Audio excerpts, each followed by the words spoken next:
हरे कृष्णा कृष्णा कृष्णा हरे हरे, हरे राम राम राम हरे हरे। तो अभी ये हमारे परिक्रमा का ये दूसरा दर्शन है। यहाँ पर ये जो है वो श्री श्री राधा दामोदर मंदिर है। यहीं पर श्रील रूप गोस्वामी पाद भजन करते थे और हमारे जो गोस्वामी हैं सभी गोस्वामी जो यहाँ पर नाना शास्त्र विचार अनेक निपुणों नाना प्रकार के शास्त्रों के ऊपर वो विचार विमर्श और शास्त्रों को लिखना और श्रीमद् भागवत कथा वगैरह करना यहाँ पर नित्य नियम से चलता था। ये हमारे गौड़ीय संप्रदाय के लिए ये बहुत ही महत्वपूर्ण और बहुत ही प्रसिद्ध स्थान है। अगर कोई अपने आप को गौड़ीय कहता है उनको इसी मंदिर में आना चाहिए और श्री श्री राधा दामोदर का दर्शन करना चाहिए। खास करके इस मंदिर में श्री श्री राधा दामोदर जी का विग्रह है और राधा छेल चैकन्या है, राधा छेल चैकन्या, फिर राधा माधव जी का विग्रह है। फिर भगवान श्री कृष्ण ने सनातन गोस्वामी पाद को एक गोवर्धन शिला दिया था, वो गोवर्धन शिला का दर्शन है। और श्रील जीव गोस्वामी, श्रील कृष्णदास कविराज गोस्वामी और श्रील रूप गोस्वामी पाद की ये समाधि स्थली है। तो अभी हम जो परिक्रमा शुरू किया और हमारा दूसरा दर्शन है श्रील रूप गोस्वामी पाद की समाधि पे श्रील रूप गोस्वामी पाद का हमने आशीर्वाद लिया। और आज से हमारी ये जो 84 कोस परिक्रमा का हमने संकल्प लिया और हम परिक्रमा संकल्प लेकर हम कल सुबह में हम मथुरा होके वापस एक बार यमुना महारानी के सामने संकल्प लेंगे और विश्राम घाट पे, और संकल्प लेने के बाद हम 84 कोस परिक्रमा शुरू करें। तो ब्रज 84 कोस परिक्रमा में आप सब भक्तों का मैं हार्दिक स्वागत करता हूं। अभी हम लोग यहां पर श्रील रूप गोस्वामी पाद की समाधि पे खड़े हैं और श्रील रूप गोस्वामी पाद के चरणों पे हमने आशीर्वाद लिया और आशीर्वाद लेकर हमारी जो परिक्रमा है वो शुरू करने जा रहे हैं। ये जो रूप गोस्वामी पाद की समाधि है यहाँ पर, और सामने जो आप देख रहे हैं वो श्रील रूप गोस्वामी पाद का भजन कुटीर है, वहाँ पर भजन करते थे। तो ये जो आप अंदर समाधि के अंदर आप जो देख रहे हैं वो श्रील रूप गोस्वामी पाद का जो विग्रह है वो ओरिजिनल है।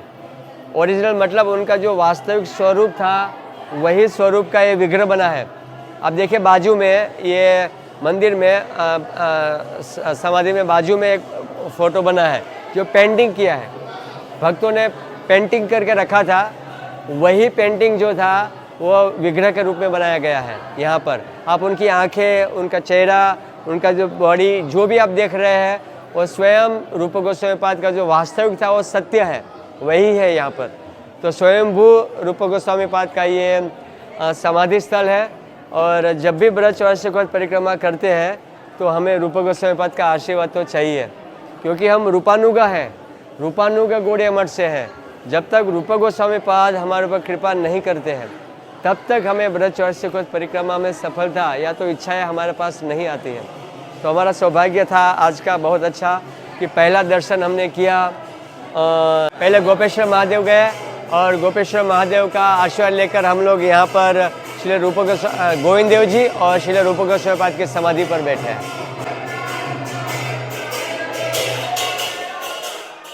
तो अभी हम बहुत ही महत्वपूर्ण स्थान पे बैठे हैं। आप देख रहे हैं ये श्रील प्रभुपाद जी की बैठक है।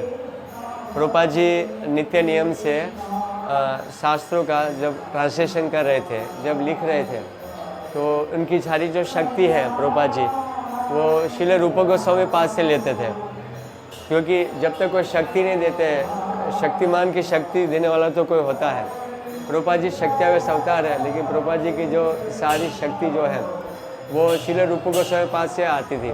यहीं बैठ के श्रील रूप गोस्वामी पाद की समाधि को देखते थे। अब देखिए वहाँ पे श्रील रूप गोस्वामी पाद की समाधि है और उस समाधि को देखते हुए श्रील प्रभुपाद जी जो थे शास्त्रों का लेखन करते थे। तो बहुत ही ये महत्वपूर्ण स्थान है जहाँ पर बैठक है। हरे कृष्णा। तो ये जो है श्रील प्रभुपाद जी की भजन कुटीर है और उनको बैठक भी बोलते हैं। आप देखिए यहाँ पे श्रील प्रभुपाद जी लेटर लिख रहे हैं और वही लेटर है जो श्रील प्रभुपाद जी ने वास्तव में यहाँ पर बैठ के लिखा हुआ था। उसी लेटर की आपको यहाँ पे बैठ के कॉपी को आप देख सकते हैं। और बहुत प्रभुपाद जी अपने समय पे जब पूरे विश्व भर में प्रचार करने से पहले यहीं पे रहते थे और यहीं पे रहकर श्री प्रभुपाद जी भजन करते थे। तो अभी हमें ब्रजवार्षिकोत्सव परिक्रमा के लिए श्री प्रभुपाद जी का भी हमने आशीर्वाद और कृपा लिया, और कृपा लेकर अभी हम लोग श्री श्री राधा श्याम सुंदर और कृष्ण बलराम जी का आशीर्वाद लेने जा रहे हैं। हरे कृष्ण।